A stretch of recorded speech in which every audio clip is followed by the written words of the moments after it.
പ്രിയമുള്ള വിദ്യാർത്ഥികളെ, എല്ലാവർക്കും ഓൺലൈൻ ക്ലാസ്സിലേക്ക് സ്വാഗതം. ഇന്ന് ഡിസ്കസ് ചെയ്യുന്ന topic distinction between income and expenditure account and receipts and payments account. Income and expenditure അക്കൗണ്ടും റെസിപ്റ്റ്സ് ആൻഡ് പേയ്മെന്റ്സ് അക്കൗണ്ടും തമ്മിലുള്ള പ്രധാനപ്പെട്ട ഡിഫറൻസുകൾ എന്തൊക്കെയാണെന്ന് നമുക്ക് പരിശോധിക്കാം. First one, type of account. നമുക്കറിയാം, അക്കൗണ്ടുകളുടെ ടൈപ്സുകൾ പ്രധാനമായും 3 രീതിയിലാണ്: റിയൽ, നോമിനൽ, പേഴ്സണൽ. ഇതിൽ ഇൻകം ആൻഡ് എക്സ്പെൻഡിച്ചർ അക്കൗണ്ട് ഏത് വിഭാഗത്തിൽ പെടുന്നു, റെസിപ്റ്റ്സ് ആൻഡ് പേയ്മെന്റ്സ് അക്കൗണ്ട് ഏത് വിഭാഗത്തിൽ പെടുന്നു എന്ന് പരിശോധിക്കാം. Income and expenditure account is A nominal account, but receipts and payments account is A real account. Income and expenditure account nominal account ആണ്, receipts and payments account ഒരു real account ആണ്. Another difference based on nature of account. ഈ അക്കൗണ്ടുകളുടെ സ്വഭാവം എന്താണ്, ഏത് സ്വഭാവത്തിലുള്ള അതിന്റെ nature, അതിനെ അടിസ്ഥാനമാക്കി ഡിഫറൻസ്.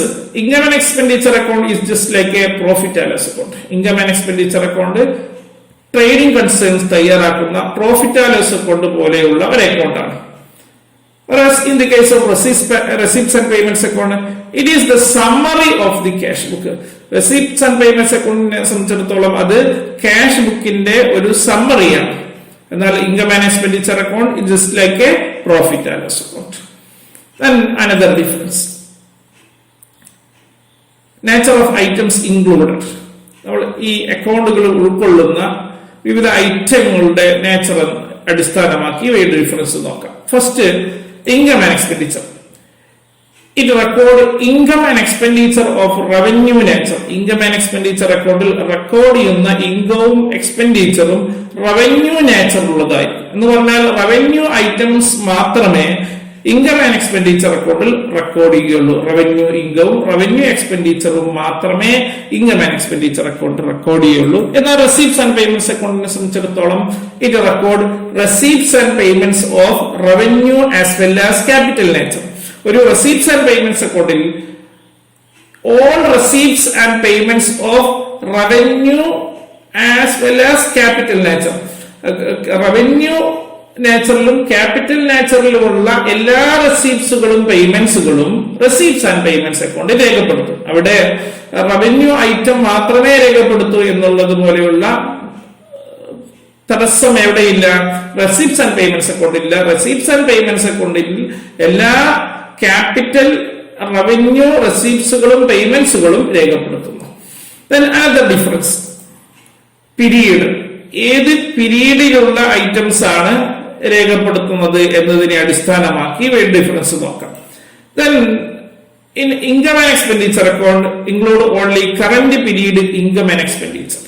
ഒരു ഇൻകം ആൻഡ് എക്സ്പെൻഡിച്ചർ അക്കൗണ്ടിൽ കറന്റ് പീരീഡിലെ വരുമാനവും ചിലവുകളും മാത്രമേ രേഖപ്പെടുത്തുകയുള്ളൂ. കഴിഞ്ഞ വർഷത്തെയോ ഇനി വരാൻ പോകുന്ന വർഷത്തെയോ ലഭിച്ച വരുമാനമോ ചിലവഴിച്ച ചിലവുകളോ ഒന്നും തന്നെ ഇൻകം ആൻഡ് എക്സ്പെൻഡിച്ചർ അക്കൗണ്ടിൽ രേഖപ്പെടുത്തില്ല. Only current period income and expenditure are included. Current പീരീഡിനെ മാത്രമേ ഉൾക്കൊള്ളിക്കുകയുള്ളൂ. എന്നാൽ റെസീപ്റ്റ്സ് ആൻഡ് പേയ്മെന്റ്സ് അക്കൗണ്ടിന്റെ കാര്യത്തിൽ it include receipts and payments of previous, current and succeeding period. ഒരു റെസീപ്റ്റ്സ് ആൻഡ് പേയ്മെന്റ്സ് അക്കൗണ്ടിലെ റെസീപ്റ്റ്സുകളും പേയ്മെന്റ്സുകളും കഴിഞ്ഞ വർഷത്തേതാവാം, ഇപ്പോഴുള്ള വർഷത്തേതാവാം, ഇനി വരാൻ പോകുന്ന വർഷത്തേതാവാം, ഏത് പീരീഡിലെ ഇതാണെങ്കിലും രേഖപ്പെടുത്തും. Another difference, debit side. In the case of income and expenditure account, record expenses and losses on debit side.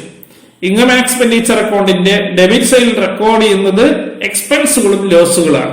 എന്നാൽ റെസിപ്റ്റ്സ് ആൻഡ് പേയ്മെന്റ്സ് അക്കൗണ്ടിന്റെ ഡെബിറ്റ് സൈഡിൽ രേഖപ്പെടുത്തുന്നത് റെക്കോർഡ് ഓൾ ക്യാഷ് റെസീപ്റ്റ്സ്. എല്ലാ ക്യാഷ് റെസീപ്റ്റ്സുകളുമാണ് റെസീപ്റ്റ്സ് ആൻഡ് പേയ്മെന്റ്സ് അക്കൗണ്ടിന്റെ debit സൈഡിൽ രേഖപ്പെടുത്തുന്നത്. മറ്റൊന്ന്, credit സൈഡിൽ രേഖപ്പെടുത്തുന്ന ഐറ്റത്തിനെ അടിസ്ഥാനമാക്കിയുള്ള ഡിഫറൻസ് ആണ്. ഇൻകം ആൻഡ് എക്സ്പെൻഡിച്ചർ അക്കൗണ്ടിന്റെ ക്രെഡിറ്റ് സൈഡ് റെക്കോർഡ് ചെയ്യുന്ന record incomes and gains, whereas in the case of receipts and payments account record all cash payments. Receipts and payments അക്കൗണ്ടിന്റെ ക്രെഡിറ്റ് സൈഡിൽ എല്ലാ ക്യാഷ് പേയ്മെന്റ്സുകളുമാണ് രേഖപ്പെടുത്തുന്നത്. എന്നാൽ ഇൻകം ആൻഡ് എക്സ്പെൻഡിച്ചർ അക്കൗണ്ടിന്റെ credit സൈഡിൽ record all incomes and gains, എല്ലാ revenue ഇൻകവും revenue ഗെയിൻസുമാണ് അവിടെ രേഖപ്പെടുത്തുന്നത്. Then another difference, non cash items അല്ലെങ്കിൽ ചില അഡ്ജസ്റ്റ്മെന്റുകളെ കുറിച്ചാണ് ഉള്ള ഡിഫറൻസ് ആണ് ഇവിടെ ചർച്ച ചെയ്യുന്നത്. Under the case of income and expenditure account include non-cash items like depreciation, outstanding expense, accrued income. ഒരു ഇൻകം ആൻഡ് എക്സ്പെൻഡിച്ചർ അക്കൗണ്ടിൽ നോൺ ക്യാഷ് ഐറ്റംസുകളായിട്ടുള്ള depreciation, outstanding expense, accrued income പോലെയുള്ള അഡ്ജസ്റ്റ്മെന്റുകൾ രേഖപ്പെടുത്തും. എന്നാൽ അത്തരത്തിലുള്ള യാതൊരുവിധ നോൺ ക്യാഷ് ഐറ്റംസും തന്നെ എവിടെ രേഖപ്പെടുത്തുന്നില്ല? റെസിപ്റ്റ്സ് ആൻഡ് പേയ്മെന്റ്സ് അക്കൗണ്ടിൽ does not include non cash items. അപ്പോൾ non cash items income and expenditure അക്കൗണ്ടിൽ രേഖപ്പെടുത്തുന്നുണ്ട്, എന്നാൽ റെസിപ്റ്റ്സ് ആൻഡ് പേയ്മെന്റ്സ് അക്കൗണ്ടിൽ രേഖപ്പെടുത്തുന്നില്ല. Another difference, opening balance. Income and expenditure അക്കൗണ്ടിന് ഓപ്പണിംഗ് ബാലൻസ് ഉണ്ടോ ഇല്ലേ എന്നുള്ളതാണ്. ഉണ്ടെങ്കിൽ എന്താണ്? there is no opening balance in income and expenditure account. Income and expenditure അക്കൗണ്ടിന് ഒരു ഓപ്പണിംഗ് ബാലൻസും ഇല്ല. It has no opening balance. അതിന് ഓപ്പണിംഗ് ബാലൻസ് ഇല്ല. Then എന്നാൽ receipts and payments അക്കൗണ്ടിന് opening balance may be either cash in hand, cash in bank or bank over draft.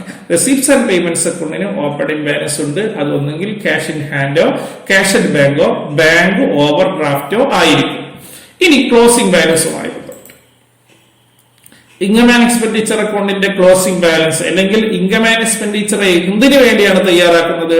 അതിന്റെ to find out surplus or deficit. അപ്പോൾ income and എക്സ്പെൻഡിച്ചറിന്റെ closing balance represent either surplus or deficit. Income and expenditure അക്കൗണ്ടിന്റെ closing balance ഒന്നുകിൽ സർപ്ലസോ അല്ലെങ്കിൽ ഡെഫിസിറ്റോ ആയിരിക്കും. എന്നാൽ റെസിപ്റ്റ്സ് ആൻഡ് പേയ്മെന്റ്സ് അക്കൗണ്ടിന്റെ ക്ലോസിംഗ് ബാലൻസ് എന്ന് പറയുന്നത് ഒന്നുകിൽ ക്യാഷ് ഇൻ ഹാൻഡോ, ക്യാഷ് ഇൻ ബാങ്കോ, ചിലപ്പോൾ ബാങ്ക് ഓവർ ഡ്രാഫ്റ്റോ ആയിരിക്കും. ഇത്രയും കാര്യങ്ങളാണ് ഇൻകം ആൻഡ് എക്സ്പെൻഡിച്ചർ അക്കൗണ്ടും റെസിപ്റ്റ്സ് ആൻഡ് പേയ്മെന്റ്സ് അക്കൗണ്ടും തമ്മിലുള്ള ഡിഫറൻസ് ആയിട്ട് നമുക്ക് ചർച്ച ചെയ്യാനുള്ളത്. വളരെ പ്രധാനപ്പെട്ട ഒരു ടോപ്പിക്കാണ്. ശ്രദ്ധയോടുകൂടി പഠിക്കുക. എക്സാം പോയിന്റ് ഓഫ് വ്യൂല് ധാരാളം തവണ ഈ ചോദ്യങ്ങൾ വന്നിട്ടുണ്ട്. ഇവർ തമ്മിലുള്ള ഡിഫറൻസ് ചോദിച്ചുകൊണ്ടുള്ള ധാരാളം ചോദ്യങ്ങൾ പല വർഷങ്ങളിലെ ചോദ്യ പേപ്പറുകൾ ഉണ്ടായിട്ടുണ്ട്. അപ്പൊ ശ്രദ്ധയോടുകൂടി ഇത് മനസ്സിലാക്കുക. Okay, thank you.